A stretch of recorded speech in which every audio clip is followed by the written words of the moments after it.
Basically, they gave me 2 to 8 months to live. By miracle, I survived. After 8 months, the tumor stopped growing completely. It did leave me paralyzed from the waist down.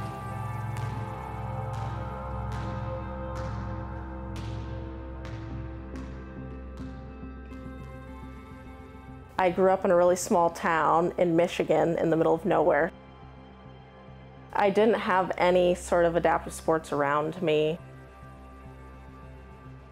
It wasn't until my mom, through like a connection, met someone that knew of a wheelchair basketball program outside of Detroit, which was like about 2 hours away for us.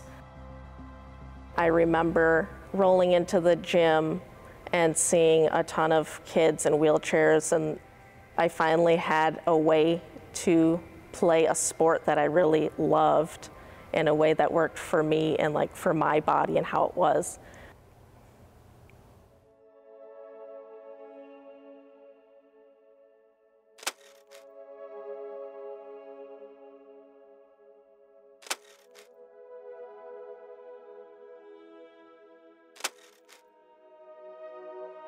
It was a little bit different for me than my classmates because my team was on the road, it was somewhere else, and I was not really considered maybe an athlete as much as I would have been if I had been seen on the school's basketball team. Through middle school, through high school, I remember having the feeling of kind of trying to prove myself that the sport I play is legitimate. No one ever saw me play until I got to college.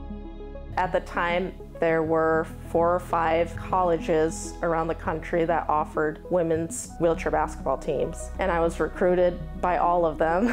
I ended up going with the University of Alabama. We were treated as athletes.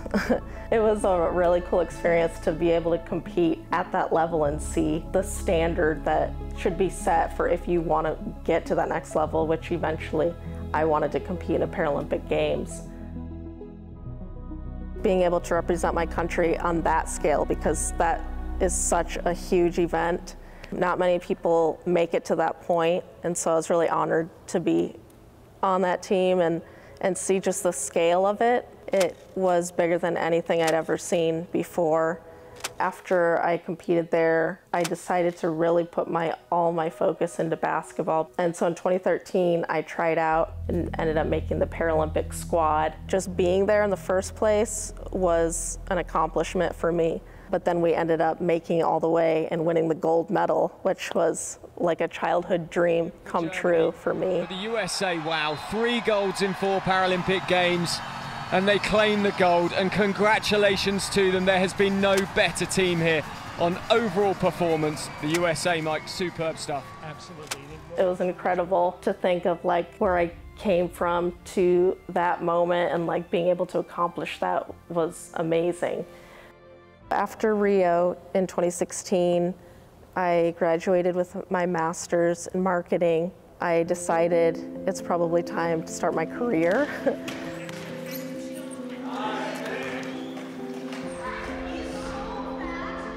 Angel City Sports is an organization that provides adaptive sport opportunities to people with physical disabilities and visual impairments, and we just want people to be exposed to adaptive sports, have the opportunity to try whatever they want to try and have access to that.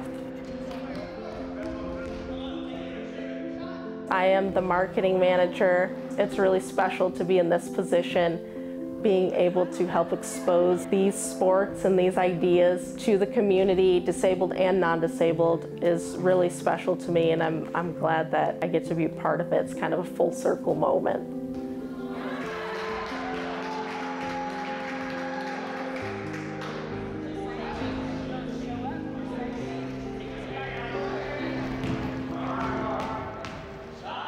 I'd been working for Angel City for about a year. I started going once in a while to the wheelchair basketball practices and starting to feel like I wanted to maybe play again. And so just like getting in my chair again and feeling what I had felt when I was younger, like playing basketball, when I just really loved it. I just knew I had to be part of the team, and I'm excited to start playing again.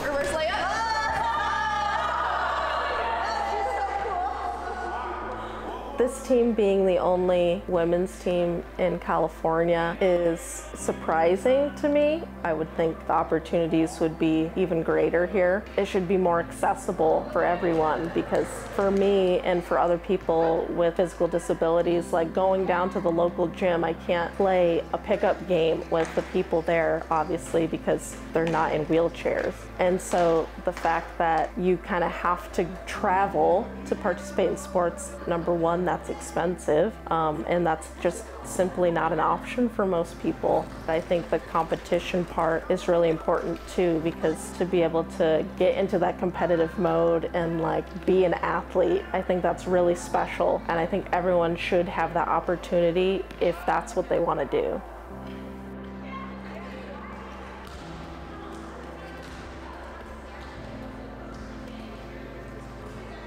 If everyone non-disabled could see how people with disabilities can achieve these physical feats and just realize that it's not something to pity, it's something to admire. I have physical differences, and that's really the difference.